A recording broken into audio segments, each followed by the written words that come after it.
this movie.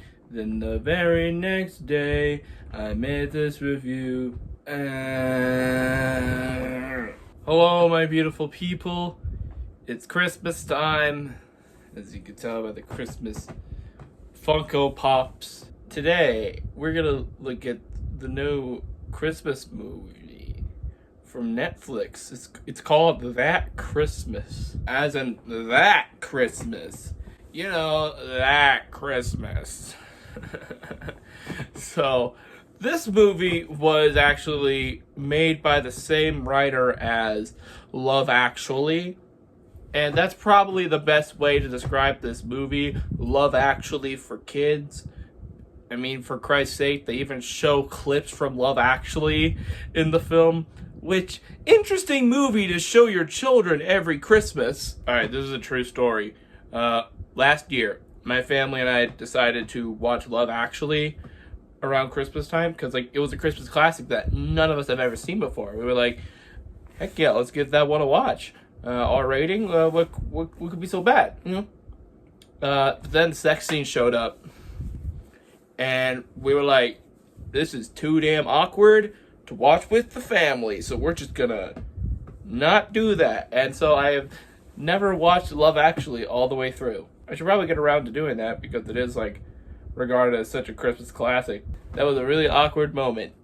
But anyway, we're not talking about Love Actually today. We're talking about That Christmas. The reason I describe this as Love Actually for kids is because there's a bunch of plot points that have nothing to do with each other, except they do. You got this kid who's all alone because his mom has to work all the time and his dad left him, who's bonding with this teacher who's all alone because her husband died. You got this pair of twins where one is really naughty and the other one's really nice, except the naughty one is only acting naughty in order to make the nice one's life a little better. You got this whole group of kids that are just spending Christmas together because their parents are off on a trip to a wedding on Christmas Eve for some reason. And, you know, the oldest child is like, fuck all these Christmas traditions. We need to do something else. Like, we don't want to watch Love Actually every year.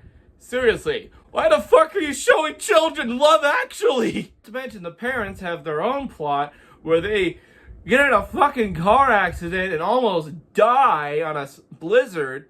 And Santa shows up because it's Christmas Eve and he's delivering presents. So, all of this is happening at once. And I think I just want to get the bad stuff out of the way. This movie is too damn short. It is 90 minutes on the dot, I'm pretty sure. It needed an extra 20 minutes so it could fully flesh out all of its ideas, because the movie, by nature of it trying to be like Love Actually, naturally has a lot of ideas that it wants to deliver. But the problem is the ideas that this movie has are so interesting that they never really get the proper amount of screen time to develop.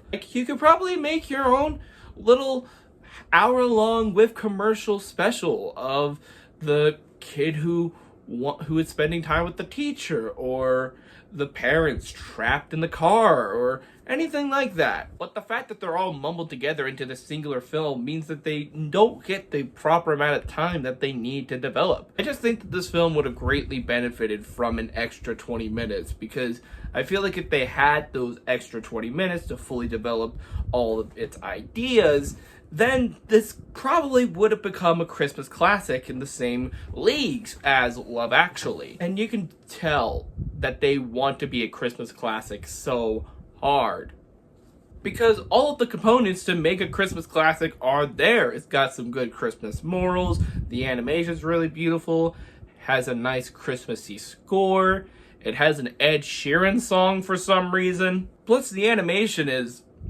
passable. I've obviously seen better, but it gets the job done. It's not ugly, but really they just needed more time. It's almost like the filmmakers or maybe the Netflix executives thought that, oh, kids wouldn't sit through a movie longer than 90 minutes when longer animated movies for families do exist. I mean, look at Spider-Verse. But a longer runtime, I'd say 2 hours max, would have greatly benefited this film. However, if you do decide to turn this film on at Christmas, it's not a bad option. I mean, there are far, far, far worse animated Christmas movies that you could be watching instead. Like, this is nowhere near as bad as, say, The Star or Eight Crazy Nights or The Christmas Tree or Rhapsody Street Kids or even Netflix's own Scrooge. I just don't see it becoming like an all-time classic unless you're like a really little kid watching this for the first time. Anybody else,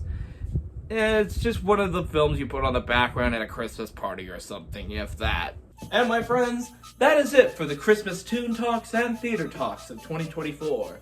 Thank you very much for tuning in to all the fun, festive videos that we have made throughout the month. And in general, thank you very much for tuning in to all the different Toon Talks that we made throughout the year of 2024. It was a very interesting year. There were significantly fewer episodes this year, primarily due to the addition of Theater Talk, taking up half of the regular time slots for Toon Talk. But regardless, we still had a lot of fun this year with the various Toon Talks. I have one more Theater Talk for the year, but it will not be Christmas related, for it will be on the 27th at the absolute earliest. From the bottom of my heart, thank you very much for watching all the videos, and I hope that you all have the merriest of Christmases, the happiest of Hanukkahs, the happiest of Kwanzas, and whatever you're celebrating this year, just the happiest of holidays in general. From all of us at Mr. Johnson, thank you for watching.